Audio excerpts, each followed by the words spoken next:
Hi, this is Dr. Amy Gearin, and I'm here to answer some questions that you might have about whether or not you are a good candidate for TMJ Botox for issues such as clenching, grinding, and headache. So, I'm going to kind of go through the process of what we do when we evaluate if you are a good candidate for that. And then, always, if you have any questions or concerns specifically for you, we would love to see you for a consult and discuss it with you. So, first off, when I have a patient that comes to me and they report to me that they have clenching, grinding headaches, or I see signs and symptoms present when we're doing our exam with them. A lot of tension in their jaw, pain in their jaw, feel like their teeth aren't matching up together, sore teeth when they wake up in the morning, waking up with headaches, wear or cracked teeth.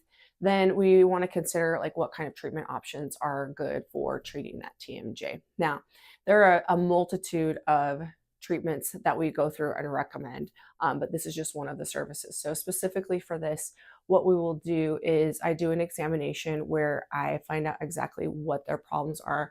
I do a lot of palpating the muscles of their face to see if they have any trigger points or soreness in the muscles that are targeted by this.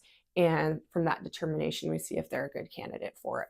So specifically when we are talking about TMJ Botox, we are targeting two of the major muscles that open and close the jaw and focus on clenching and grinding.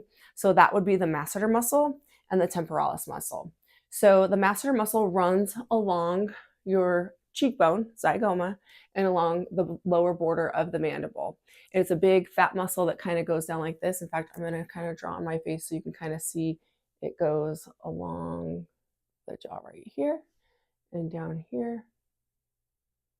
And so from there, I basically will have the patient bite down and squeeze so I can see and feel where that muscle engages. And I will actually draw on their face the borders of that muscle because there's a lot of important structures in the face that we don't want to target if we're not doing Botox for cosmetics, such as there's a muscle right here called the DAO.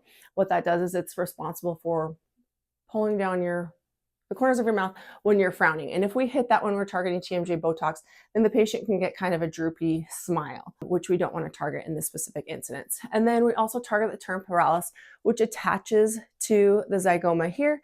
And it is a fan-shaped muscle that comes up along the side of the head there. So sometimes people will have tension spots in their hairline or get headaches in this area. And that is usually their temporalis that is firing when patients are clenching or grinding down on their teeth. So we will target that as well. So I will palpate and feel if, when people bite down and you can see that this muscle kind of bulges out right here, that's when we know that the temporalis is involved and that we want to target that. So I will basically make marks, if temporalis is involved, we'll go in here, sometimes even up into their hairline, and we'll go there. So I will target if you have like a ball of muscle right here that's tender when you touch clenching or grinding. Sometimes it can be here in more of the belly, and sometimes it'll be up in the attachment closer to the ear. So we kind of target all of those areas when we do TMJ Botox. What to expect when we do this is you may get some mild bruising at the injection sites.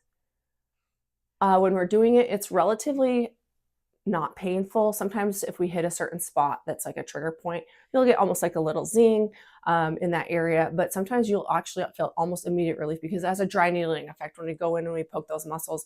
If you've been to PT or chiro and they do dry needling technique, works very similar. So the effects of the TMJ Botox and toxin is twofold. They'll get an immediate relief from dry needling, and then they'll get that long-term effect once the toxin sets in.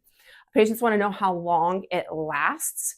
And everybody is different. Typically, we see results anywhere from 3 to 8 months, depending on the severity of your clenching. And what we expect to is over time that patients get longer and longer between their duration of treatment if it's being treated properly. So there are other things that we may recommend in addition to TMJ toxin. Patients want to know if it affects the way that their face looks. Definitely not the same way that Botox for cosmetic reasons affects the way that your face looks. Some people report that they get a little bit of slimming in their jawline. Some people have a very prominent jaw, and they'll report that slims that muscle right here just a little bit. That's probably the only appearance that you get. You might get a little bit of smoothing of some wrinkles on the forehead in this area if we target the temporalis. There's relatively no negative side effects from it. Occasionally, people will report that they feel like a little bit of a headache when it first starts to onset, and that's just those muscles starting to relax. I usually recommend that patients drink a lot of water the day that we do treatment, and that they do not exercise that day. They spend any time in the sun, and they also don't do any extreme touching of the face. Light ring finger pressure if they're washing their face or applying sunscreen or makeup, and just like I said, staying out of the sun, drinking a lot of water, not doing a lot of touching the face or working out. So those are some of the things to expect if you are interested in TMJ toxin for clenching and grinding. Cost wise, you're looking anywhere from about $500 and up. But basically, it would be a good idea for you to come in, have us take a look, see what, if we think that you're a good candidate for you, tell you about how much toxin to expect for it to work. We do also have you come in for post-ops to check and make sure that it's working and helping you, and just answer any questions. So if you have any questions at all or are interested in this, go ahead and reach out to us. Our number is 702-367-4040.